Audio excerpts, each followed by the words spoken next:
موسیٰ علیہ السلام نے کہا میری قوم اگر تم واقعی اللہ پر ایمان رکھتے ہو تو صرف اسی پر بھروسہ کرو، ان کنتم مسلمین، اگر تم واقعی حقیقت ہے کہ تم مسلمان ہو، تم اپنے آپ کو اللہ تعالیٰ کے سامنے پوری طرح سرنڈر کرتے ہو۔ فقالو، تو پھر انہوں نے جواب میں کہا علی اللہ توکلنا، ہم نے صرف اللہ تعالیٰ پر ہی توکل کیا ہے۔ ربنا لا تجعلنا فتنة للقوم الظالمین، ہمارے رب ہمیں ظالم قوم کے لیے فتنہ مت بنانا، ہمیں یہ دعا یہ ہے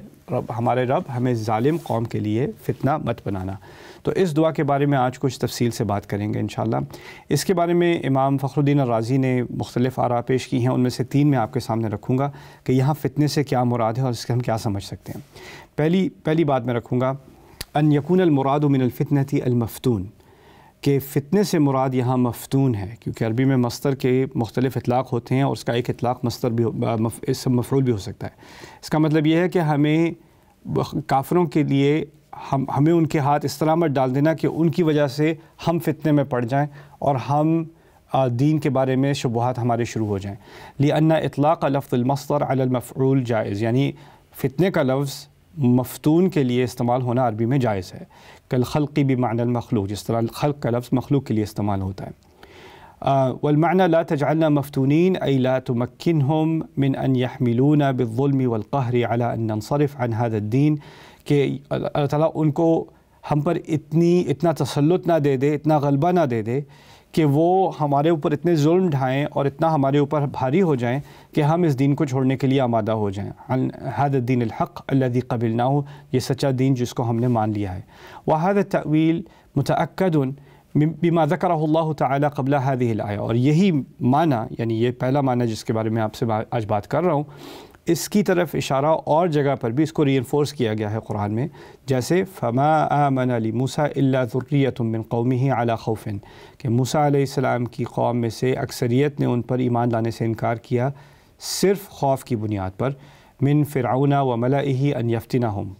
کس چیز کے خوف سے؟ فرعون کے اور اس کے جنرلز، اس کے جو لیڈرز تھے، ان کے خوف سے کہ وہ ان کو فتنے میں ڈال دے گا۔ تو یہ پہلا معنی ہے، اور اس کو پہلے سمجھ لیتے ہیں پھر آگے چلیں گے۔ بات یہ ہو رہی ہے کہ اللہ تعالیٰ سے ہم نے دعا کی ہے کہ ہم ایسی سوسائٹی میں نہ ہوں جہاں لوگ ہمارے لیے دین پر رہنا، مسلمان ہونا، مسلمان لگنا، اپنا اللہ تعالیٰ کی عبادت کرنا، یہ صرف ہماری شناخت کا حصہ بھی ہو اسلام، وہ اتنا مشکل بنا دے کہ ہمیں دین چھوڑنا ہی آسان لگے، رائٹ؟ اور اس چیز کو لوگ بہانہ بھی بناتے ہیں۔ مجھے لوگ کبھی کبھی کہتے ہیں، لڑکا کہ کہتا ہے لائف ان امریکہ از سو ہارڈ، امریکہ میں تو لائف بہت خراب ہے، بہت فتنہ ہے، بہت ہر جگہ حرام ہے، ہر جگہ کفر ہے، تو یہاں پر مسلمان ہونا بہت مشکل ہے۔ میں نے کہا ہم بھی رہتے ہیں، تم بھی رہتے ہو، کوئی ایسی مشکل نہیں ہے، یہ چوائسیز ہیں۔ اس کی بات نہیں ہو رہی کہ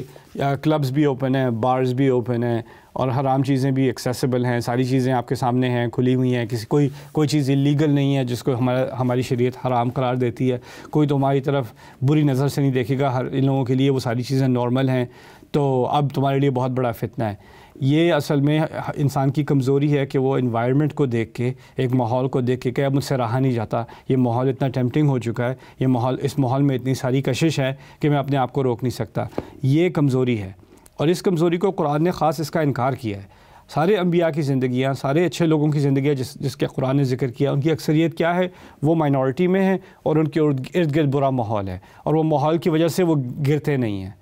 اصل میں جو ریزسٹنس ہو رہی ہے قرآن کے اندر اور جو لوگوں کو فتنے میں ڈالا جا رہا ہے، وہ یہ ہے کہ نہ صرف یہ کہ آپ اس ماحول کو اوائڈ کرتے ہو اور آپ ان بری چیزوں میں پڑھتے نہیں ہو، بلکہ وہ لوگ اب آپ پر ظلم کرنا شروع ہو گئے ہیں کہ آپ پڑھتے کیوں نہیں ہو، آپ ان کی طرح کیوں نہیں بن جاتے۔ اصحاب الکہف کا قصہ لے لیں، وہ یہ مسئلہ نہیں تھا کہ ان کے ارد گرد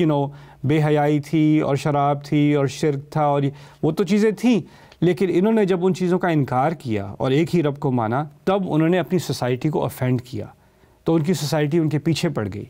یہ ہے ربنا لا تجعلنا فتنة للذین ظلموا۔